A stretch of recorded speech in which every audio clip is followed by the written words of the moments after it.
Astronomers detect a radio signal from space that spells out a viral RNA sequence. Over a year, researchers reproduce the viral sequence in a lab, but an outbreak occurs one night, causing those infected to act collectively, spreading the virus through saliva. Romantasy novelist Carol Sturka returns to Albuquerque after her latest book tour with her manager and partner Helen. After planes disperse an aerosol, everyone around Carol, including Helen, begins to suddenly convulse. Carol rushes Helen to a hospital, finding the city overrun with chaos and destruction along the way. Carol is alarmed to find everyone at the hospital is infected and knows her name. Helen soon dies from her injuries.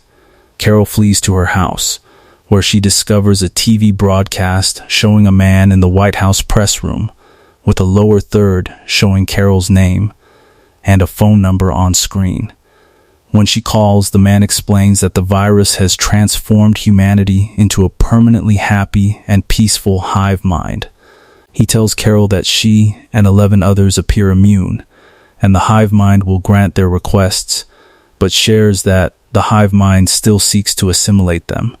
While burying Helen, Carol is approached by Zosia, a member of the hive mind the other, who explains that all infected humans share one consciousness, containing each other's memories, including Helen's.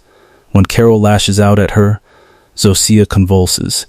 After recovering, Zosia reveals that Carol's anger overwhelmed the hive mind and that many died. Carol demands to meet the 5 other immune English speakers, and the others arrange a meetup in Bilbao, Spain. One survivor, the hedonistic Kumba Diabat, arrives aboard Air Force One, where the group assembles. Carol discovers the other survivors have accepted the new collective existence, despite her pleas to search for a cure.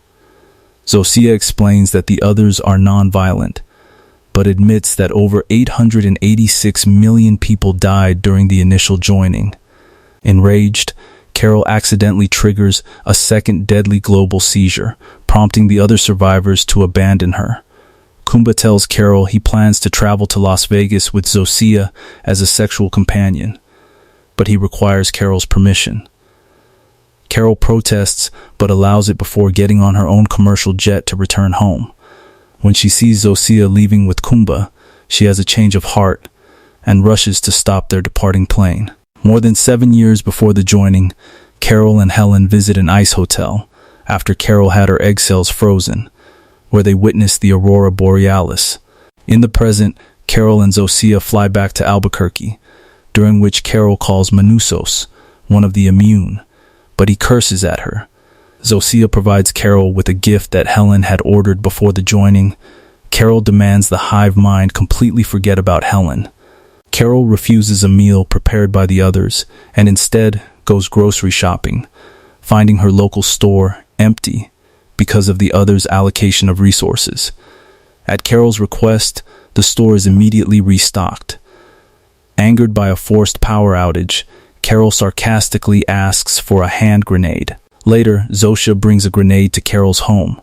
Over drinks, Carol vents her frustrations and primes the hand grenade, thinking it is fake, but is shocked to learn it is real. Zosia quickly throws it away, but is injured in the explosion and taken to a hospital.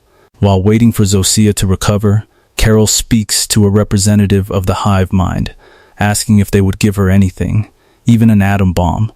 When the hive mind confirms that they would, Carol dismisses the representative as she contemplates. In a flashback, Manusos, living in a storage facility office in Paraguay, refuses help from the others. He ransacks the lockers for food when he receives Carol's call.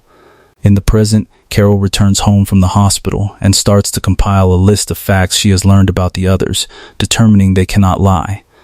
Carol goes to Zosia at the hospital to ask if the joining is reversible, but the hive mind refuses to answer.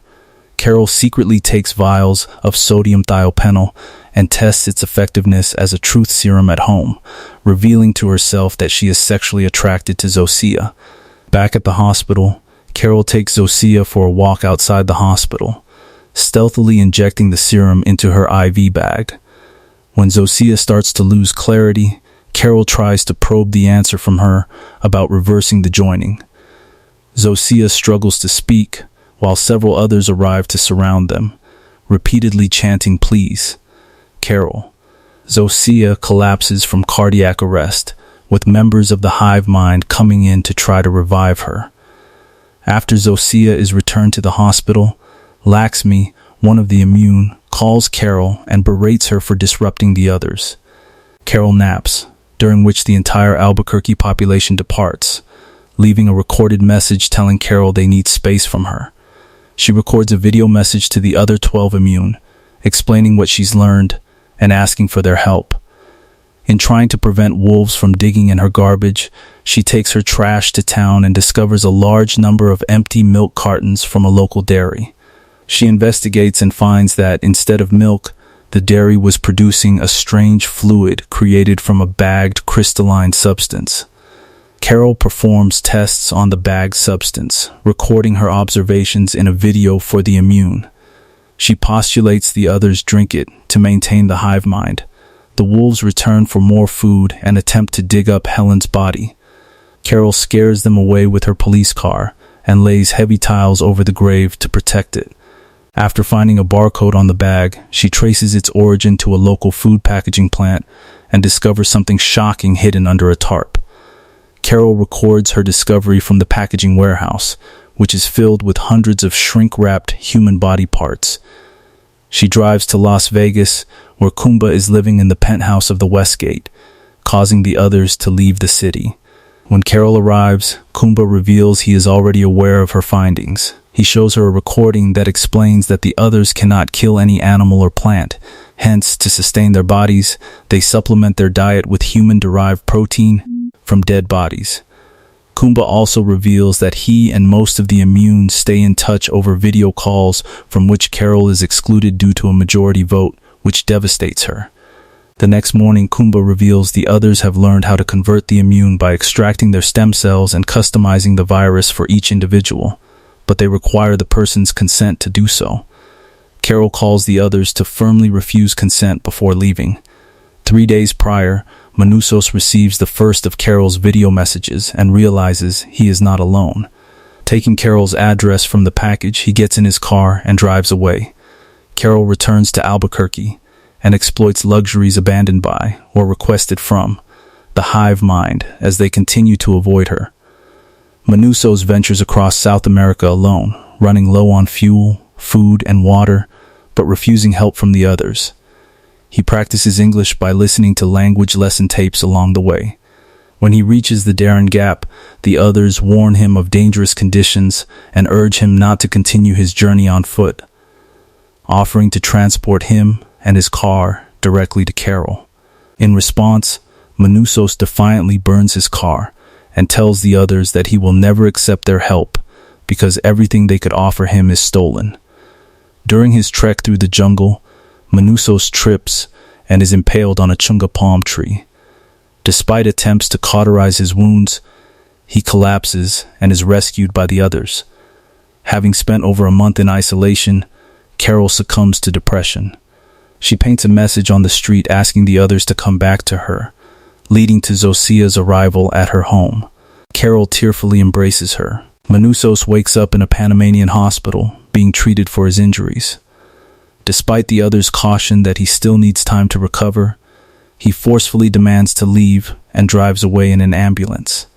In Albuquerque, Carol spends the day with Zosia as the others return to the city. Zosia shows Carol how they sleep in groups inside big spaces, and Carol stays with the others overnight. The two spend more time the next day, and Zosia tells Carol about the alien signal's origin and the others' plan to build a giant antenna to transmit the signal to other planets. Later, they visit a diner with connections to Carol's writing career, which was rebuilt from scratch by the others. That night, Carol explains that the situation with the others is unsustainable, and she knows the hive mind is attempting to distract her from pursuing a solution. Zosia kisses Carol and they sleep together. The next morning, Carol produces the first chapter of the next book in her Winds of Wicaro series. Several days later, Zosia informs Carol she is about to have a visitor as Manusos nears the Mexico, U.S. border. Manusos arrives at Carol's home. Carol uses a translator app to communicate with him, and he reveals his intent to destroy the others if the joining cannot be reversed. Manusos searches Carol's home for listening devices. Carol brings him to stay at one of her neighbors' homes. After seeing Carol call Zosia, Manusos asks the others to send Zosia to talk to him privately. Carol takes her away, but Manusos calls for another member of the others to replace Zosia. Zosia suddenly goes into convulsions, and Carol finds that Manusos has intentionally triggered a global seizure to test the radio frequency he discovered. Carol stops him, and Zosia and the others leave the city to protect themselves from Manusos. Carol leaves with Zosia, and they tour the world together for 2 weeks. During this time, Cusimayu, an immune teenager in rural Peru, willingly joins the others. Zosia reveals Cusimayu's fate to Carol and confesses that the others are working to extract Carol's stem cells from her frozen eggs, expecting to complete her custom virus in about a month.